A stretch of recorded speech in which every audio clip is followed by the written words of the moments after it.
Hello everybody, this is Jurius Doctor, and today I have a special message for you. Today's message is that I am currently on the ballot for CSM 14, the Council of Stellar Management number 14. And the CSM is that body which counsels CCP on new developments and new releases coming to the game. And we look to them as a special group to represent our interests with the makers of this game. Now, you may be used to the character portrait you see here of mine. For this CSM 14 election, you will find my new character portrait. This is Jurius in all of his Triglavian digs. Since the Triglavian invasion is currently on, I figure when in Rome, do as Romans do. Voting opens Monday, June 10th. That's this upcoming Monday. Please be sure to vote. You have 1 week in which to vote. The voting period ends June 17th, and every vote counts.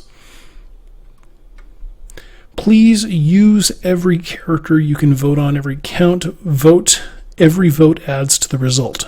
And why it's important to vote is that those elected council members who form the CSM do directly counsel and provide feedback to CCP on proposed changes coming to the game. They help shape the direction the game will take. In the last few years, you've seen a very heavy focus on nullsec and attention to nullsec, and that is because nullsec blocks have done a very good job of mobilizing and getting people out to vote for the people they want to see. So we've seen their interests very heavily represented in the CSM, and I would like to see that potentially change. You should use every ballot on every character because right system of single transferable vote. Principle 1 says that if a candidate's excluded from the count, all their ballots are treated as if that candidate never ran. What that means is that there's a low bar to get in. There are 44 candidates, and if you don't pass the threshold for the low bar, you're immediately disqualified.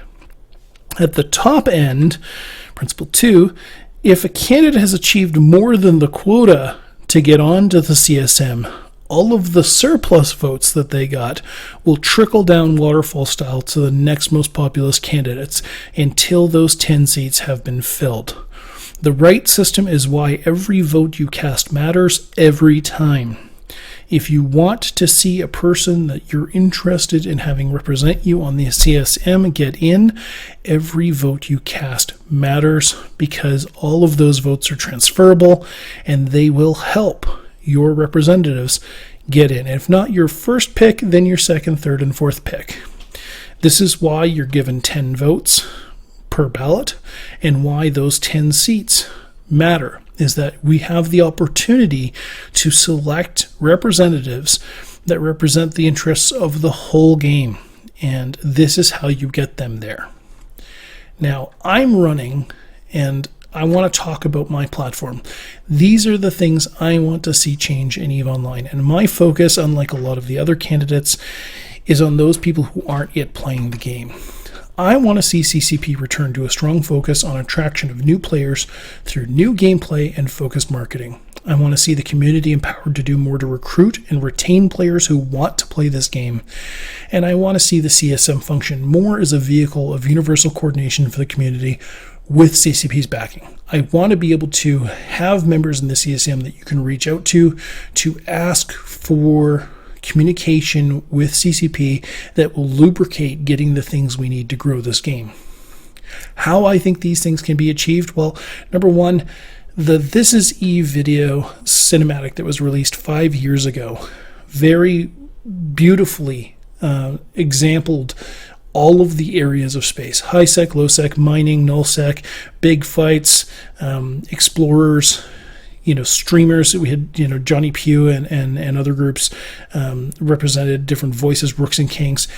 But it was the community that was the focus. It was the play of the different groups in the game. And honestly, to this day, 5 years later, the This Is Eve video is still, by my opinion, the best video made about Eve. Very closely followed by the Citadel trailer. We need more of these grand cinematics. They work. Otherwise, groups like Blizzard and World of Warcraft wouldn't run with them. They're very important, and we need to see more effort invested in making them. And we need more targeted advertisements. CSP needs to get more creative about where they advertise, whether it be professional magazines, particular advertisements that end up in front of different sets of eyes than they would normally see, targeted Facebook advertisements, and even running big style cinematics in front of movies in movie theaters or in front of pay-per-view or on-demand viewing online. Why you don't see CCP advertising with current streaming providers, Crave, Netflix, whomever, is beyond me. We should see the video game industry investing in advertising in those arenas because, like games, those are growing mediums, and we should see some crossbleed there. CSP direct marketing sponsorship of streamers and content creators. And I'm not talking about spend here. I'm not talking about dollars. I'm talking about endorsement. I'm talking about rubber stamping the work of good streamers to say, this is approved content. This is content we stand behind as being representative of the greater Eve, of the kinds of things that you should be interested in if you're interested in coming to this game. These are the stars of the community. And through marketing and support materials made available to meetup hosts and a push for smaller, decentralized EVE public events. Those of us who play the game and who are loyal as sin to this game, we are the ones who spend thousands of dollars to go to FanFest, to EVE Vegas, to Amsterdam, EVE Down Under, EVE Dublin. We're the ones who spend, money hand over fist to be able to enjoy 3 days drinking with the devs. Yes, those are fun events, but they're not the events that New Bros go to. We need more small-scale events run by players, supported by CCP, and with available marketing materials that help to get the interest of new players and attract them to this game, to build community of those new players locally in the places that they live, and to help build this community beyond the game. These are just a few of the ways to grow the game that I can think of, and these are areas that I would love to hear what CSP has to say on them. I think that with the CSM led very heavily by streamers, teachers, people engaged in the community, and engaged in different styles of gameplay beyond the null meta, we could see the game grow very positively. Why I'm running is because it's the next obvious step for me to continue to give back to the community, to the game, and to you, the players. Who I like among the other candidates, and this is not an exhaustive list, these are just the ones who stand out as stars in my mind. I would love to see you vote for Steve Rnukin. Steve is the gear guy behind the scenes. He's the one who makes the whole show work outside of the game. He's the one who makes the tools that the EVE moguls and the manufacturers and the logisticians use. He's the one who makes the tools that everybody relies upon to get the information they need when they're not playing the game and when they want to have a greater insight into the things that they do. Without Steve being there, we wouldn't have a proper interface between the devs and the things we want out of the game that CCP isn't making. Matterall is a friend. He is a talking head. He's the Max Headroom. He's the face that people think of and the voice that people think of when they hear EVE news. Yes, Imperium News, New Eden Report, Crossing Zebras, and other groups do a great job of reporting EVE news and writing engaging op-eds and stories about EVE. But when it comes to getting people at a table and talking and having a discourse and sharing ideas about where this game can go and what is happening in it, Matterall is the face that we see, and I think he deserves a seat at the table. On the other side, when it comes to bringing attention to the gameplay and to interesting people in playing this game with a high production value and a lot of polish, Manic Velocity is the prettiest face you could possibly put in this game. And I think that he deserves a place at the table, if only for the fact that he can talk about what streamers need to grow the appeal of this game. Exukis is a wormhole player in addition to somebody who has lived in and played in every other area of space in this game, and he is a numbers guy. He's somebody who understands the metrics and the meta. He's somebody who understands fitting. He's somebody who can speak to CCP when they're about to make a big mistake. And he's somebody that I think should be there, if only to be the dissenting opinion. Matthew Dust is a low-sec infection warfare pilot from Japan. He's amazing. He's very, very good and engaged and very thoughtful. And I think because low-sec is infection warfare are areas of this game that have needed so much love for such a long time, we really need to have somebody with a voice about that community at the table speaking to CCP, because we need to see more love in those areas. We need to see those areas of the game grow. Cornac Firefist I love just for the fact that he's kind of a firebrand.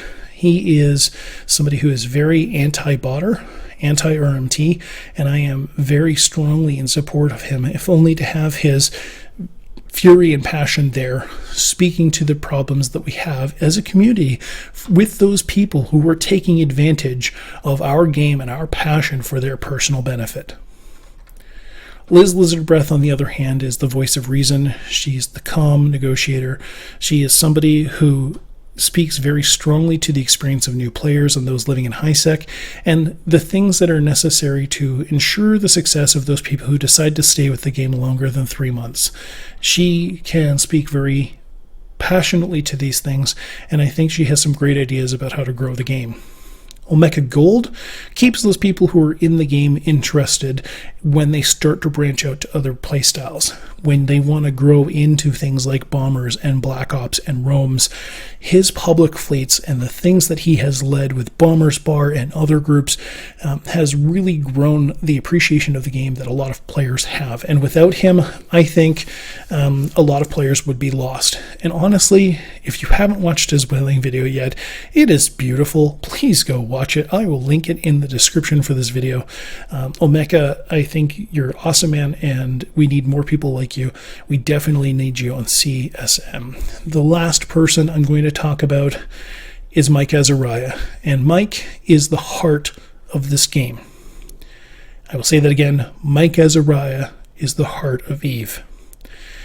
There are groups like EVE University, Brave Newbies, Horde, Red versus Blue, that do a great job of teaching new players, that do a great job of engaging those players and getting their attention and getting them to subscribe, getting them to the point where they've decided that this is a game they want to play on the long run. But Mike Azariah keeps them in the door when they first try it. When they're first getting their feet wet, he's the first person there to say, "Hi, this game is great. You should come play it. In fact, here's a ship, here's some skill books, here's some money. Let me show you how." He runs an organization called the Magic School Bus, and he flies around to New Bro Systems, bringing with him a hold full of fitted ships to give out. He teaches people how to fly their ships, gives them ships to run with, and shows them how great this community and this game is. And he is the beating heart. He is the person almost single-handedly stopping unnecessary bounce away from this game. Bounce being people who come in and then immediately quit playing. Mike is what we need at the CSM table to talk to CCP about what new players' experience has been firsthand. And if we're going to grow this game, if we're going to get more people in there, we need to be able to talk about what can we teach them? How can we make the game easier to digest, if not easier to play? And I'm not saying make the game easier for people. I'm saying let's help people ramp up to that skill wall rather than just dunking them in the deep end. And there have been changes. Ghost and other devs have done a great job of improving the NPE. The new agency center window is fantastic. There's a lot of good things have come to this game, but we're still not doing enough. And the CSM to date has not been representative of all players' interests. This group of candidates I really like because they bring that diversity to the table. And if you're going to vote for anybody, if you're going to vote for me, which I would be eminently grateful for, honestly, I have always appreciated the support and endorsement I have received here and the continued viewership that I have enjoyed on YouTube. But if you're going to vote for anybody, these are the people I will be voting for, and I very strongly recommend that you consider them when you're voting and you're casting your ballots between June 10th and June 17th. Now, these are just my opinions. Trust your gut. Go with the people you think will help this game be better over the next year. That said, if you do decide to vote for me, thank you. Please vote with all of your characters. Please vote with your accounts. Get in there and make sure that you're casting your ballots in a way that follows your gut, follows your desires and what you want to see out of this game. My name is Jurius Doctor. Thank you.